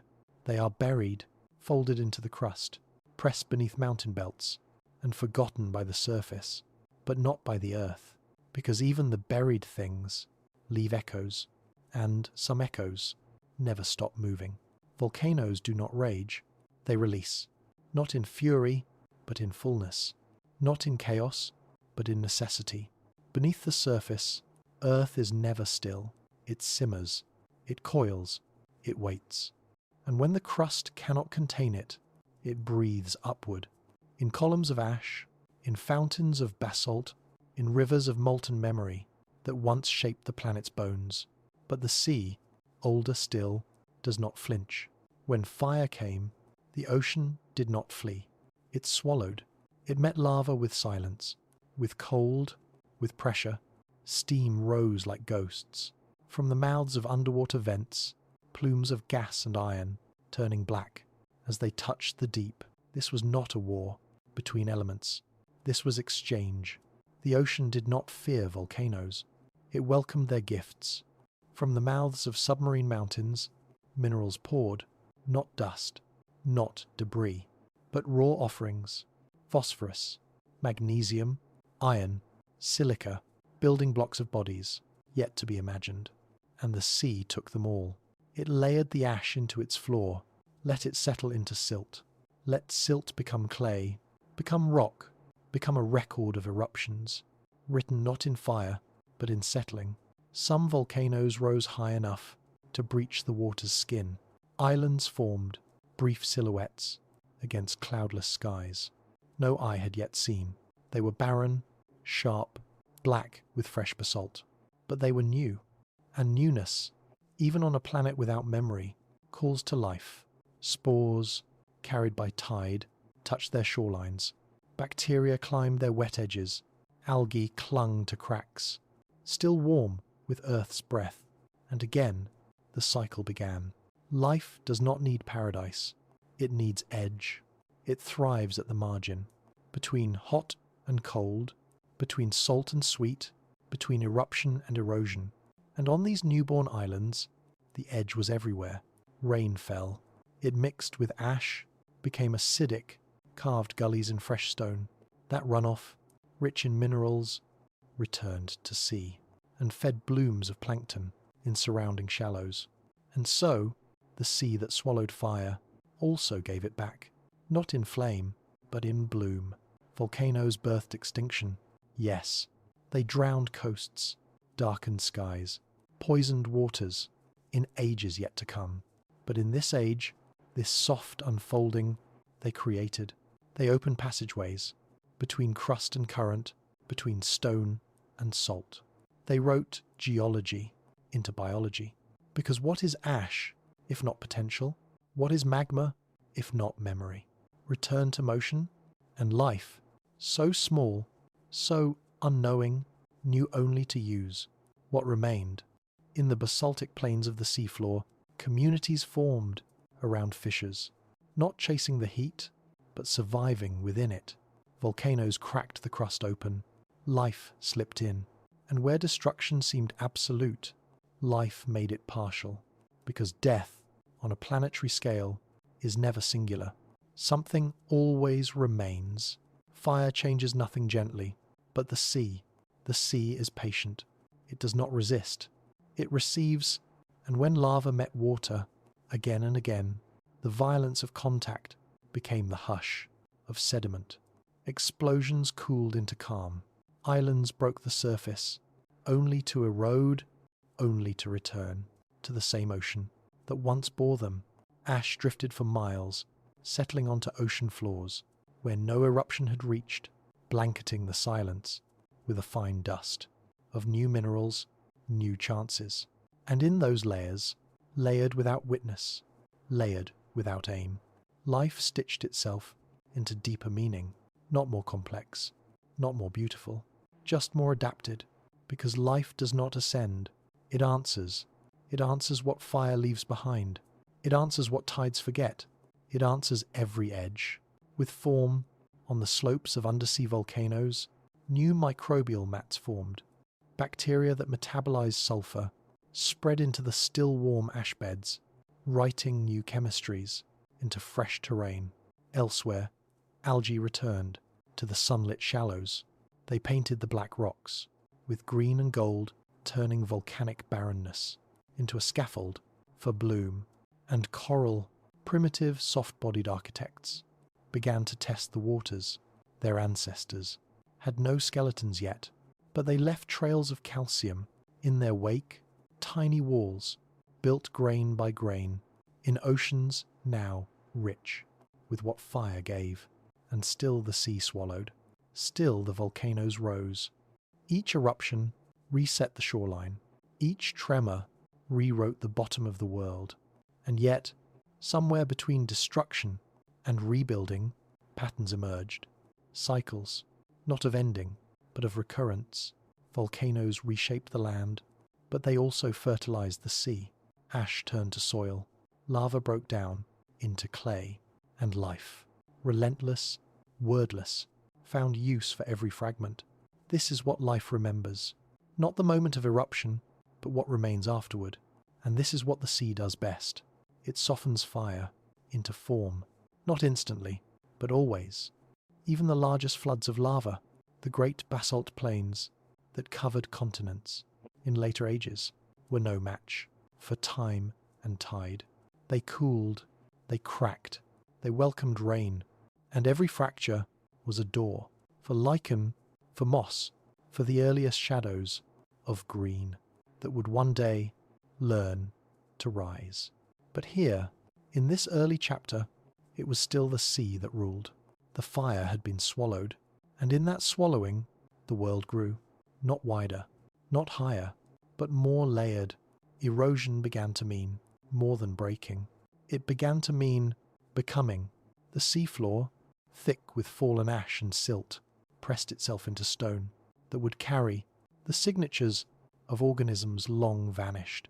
Not fossils, not yet, but patterns, isotopes, traces, and traces are how memory begins. The fire left shadows. The ocean held them. And in those shadows, life wrote itself again. Some nights, the earth still dreams, in magma, not because it remembers, but because it never forgot. Its heart, its core, has not cooled. Its breath, its vents, still reach upward, in molten gestures, toward the surface that only ever tries to contain them. And the ocean, ancient and knowing, still listens, still receives that heat, that pulse, that raw script written in pressure and melt. But in the beginning, that script was everywhere. Flood basalts poured over land that had only just emerged. Fields of lava, stretching for hundreds of miles, glowing not with anger, but with origin. These were not eruptions. They were emissions, the planet exhaling its unfinishedness. And still, the sea advanced. It climbed over new land, like a tide of forgetting, smoothing jagged edges, until rock became coast, until coast became memory. And it waited for wind to touch those rocks, waited for rain to taste their minerals, waited for rivers to begin the slow sediment dance from mountain to delta to seafloor. Because even the tallest eruptions end in silence. Even fire, given long enough, settles into dust. And life does not choose between the two. It builds from both. In the deep sea, far from where islands rose and fell, volcanic chains grew like spines beneath the ocean. The mid-ocean ridges, endless, unseen, split the planet's crust in two. From these ridges, new seafloor was born. Lava poured into blackness, hardened, and was pushed aside by more and more and more.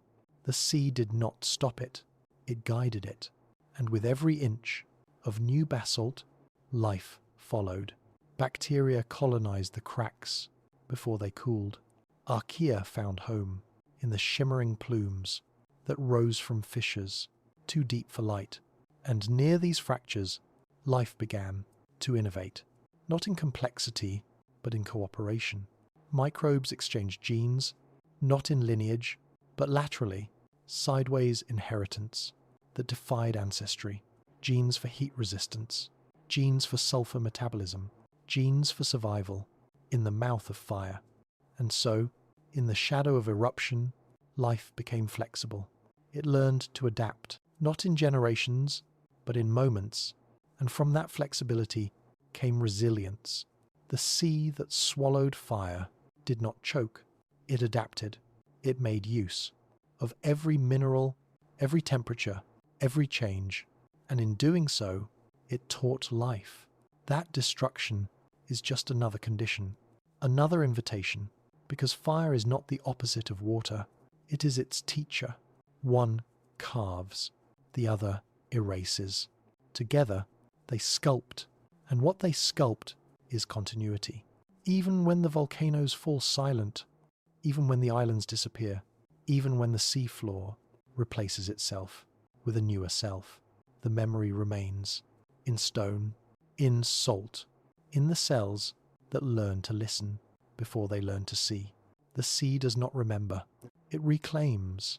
What fire built, the ocean folded. What lava raised, the tide smoothed. What the earth offered upward, in heat and ash, the water received and returned as silt. And that silt, thick with mineral, with memory, became more than residue. It became potential. The seafloor, once bare basalt, now bore layers of life and its remnants, layered in silence, layered in death, layered in what could not survive, but would not vanish. The past pressed into sediment. Here, fossils began.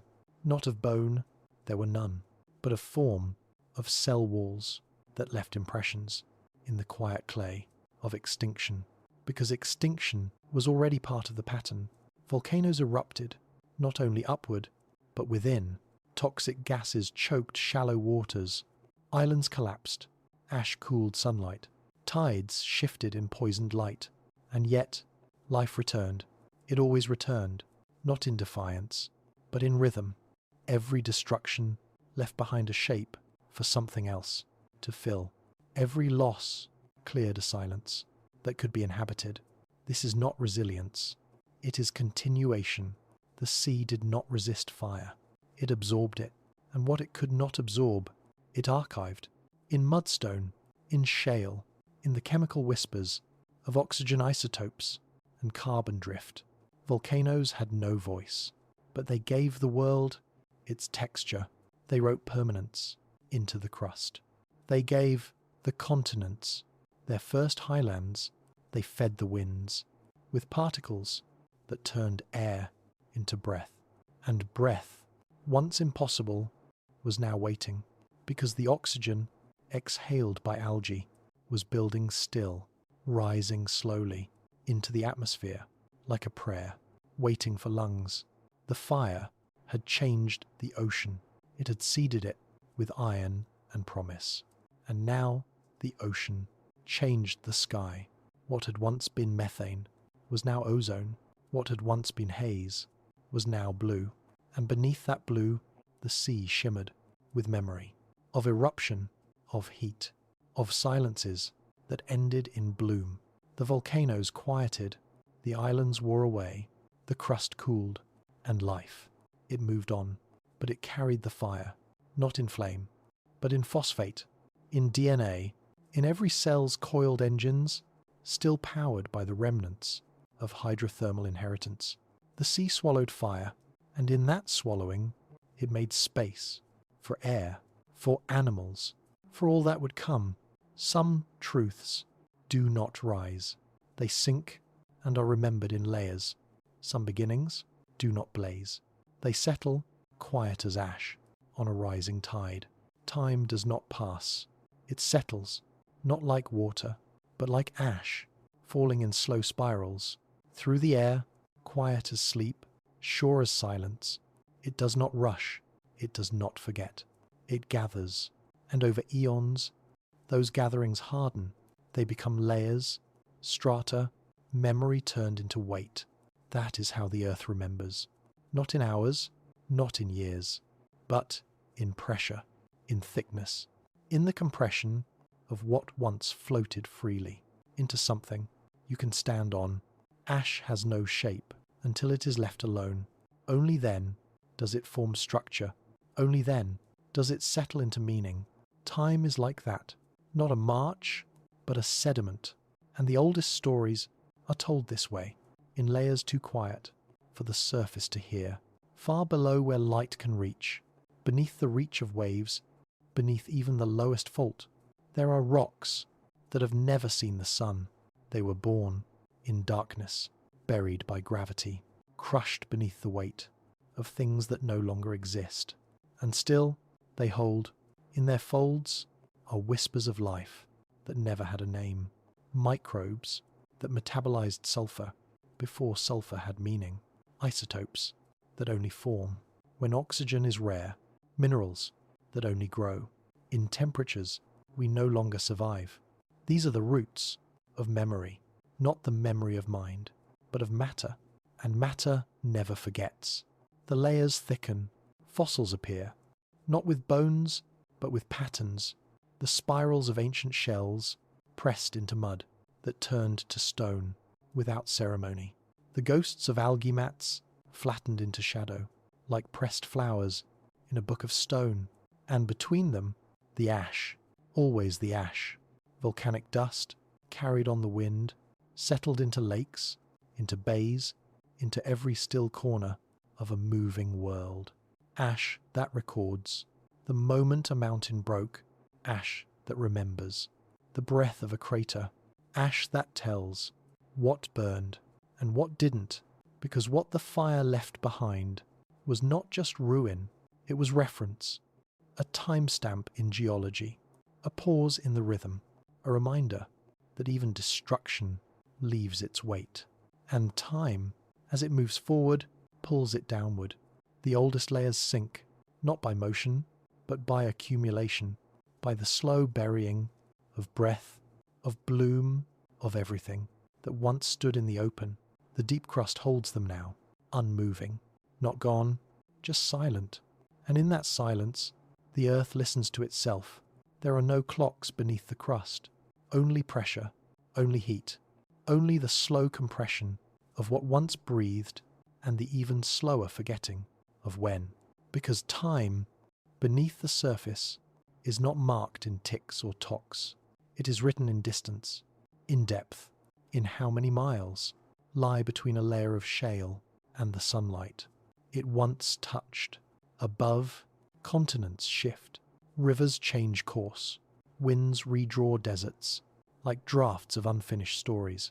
But below, there is only persistence, ancient seafloors buried beneath mountains, coral beds folded into summits, too high now for shells, ash layers crushed into marble veins, deep inside continents that did not yet exist. When the volcanoes first erupted, and in those hidden places, you can still trace the rhythm, the quiet repetition of extinction and return, of silence and bloom. Not every loss is visible. Some vanish without fossil, without trace. But time does not forget what it holds. It remembers in chemistry, in the ratio of carbon, in the breath of ancient oxygen trapped in mineral, every isotope, a syllable in a poem without language. And even now, as the crust continues to drift, as old oceans close, and new ones widen, those ancient records to remain below, locked in metamorphic rock, transformed by pressure, but not erased. Some truths cannot be erased, because they were never written in ink, only in ash, in dust, in the compacted memory of living things that did not know they would be remembered. And above, as the world changes, we live on their remains. The chalk cliffs are made of bodies. The limestone caves, cathedrals of coral, long dissolved. Even the oil, the black breath of vanished time, was once bloom, was once green, was once sun stored in algae. What we burn now was once the beginning of vision. And still, below it all, the ash endures. It is not beautiful, it is not loud, but it is the shape of time left behind, after everything else has moved on. And if you pressed your ear to that deepest stone, you would not hear words, but you might feel the warmth, the faint breath of the planet's memory, still there, still settling. Time is not forward, it is downward. Every second becomes sediment, every breath becomes buried, not lost, just folded, pressed between yesterday and what will someday be unearthed. There are layers in the earth that have never known air, strata that predate eyes that remember the ocean before it shimmered, that remember life before it had bones, or beauty, or name. Down there, time is not a river. It is a weight. It is silence, given form. And that silence is sacred, because it holds everything the surface forgets. Every bloom that failed, every creature that left no fossil, every trace of breath washed into mud and compacted into stone. There are no monuments to the first lives, no statues, no ruins, only isotopes, only minerals, reshaped by memory, that never asked to be remembered. And yet, here we are, living on the surface of all that came before, standing on the shoulders of ash.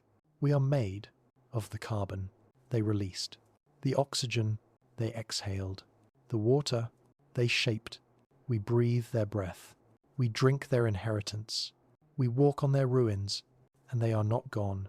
The earth keeps them, not in vaults, but in itself, in every mountain that rose from seafloor, in every grain of dust once held in the belly of a volcano, in every seed that grew from soil, layered with bones, too small to mourn, because time does not end, it accumulates, and in that accumulation something eternal unfolds, not loudly, not clearly, but undeniably. The first cell never truly died. Its echo is in all of us, every chloroplast, every mitochondrion, every structure that lets us turn sunlight into self.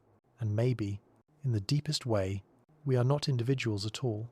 We are sediment. We are archive. We are ash, shaped into story. And the earth, old, tired, gentle in its gravity, remembers all of it. It does not speak, but it never forgets. And beneath our cities, beneath our footsteps, beneath our sleeping bodies, tonight, the past still breathes. Not as fire, not as form, but as pressure, as warmth, as the silent weight of all that ever was, still settling, layer by layer, in the dark. What if Earth once knew something, and forgot? It didn't. It buried it, folded it into stone, into sea, into silence. And tonight, as you sleep, you are sleeping on a planet that is still telling itself the same quiet story, in ash, in drift, in the soft language of time. Some truths are not lost. They are simply folded beneath silence.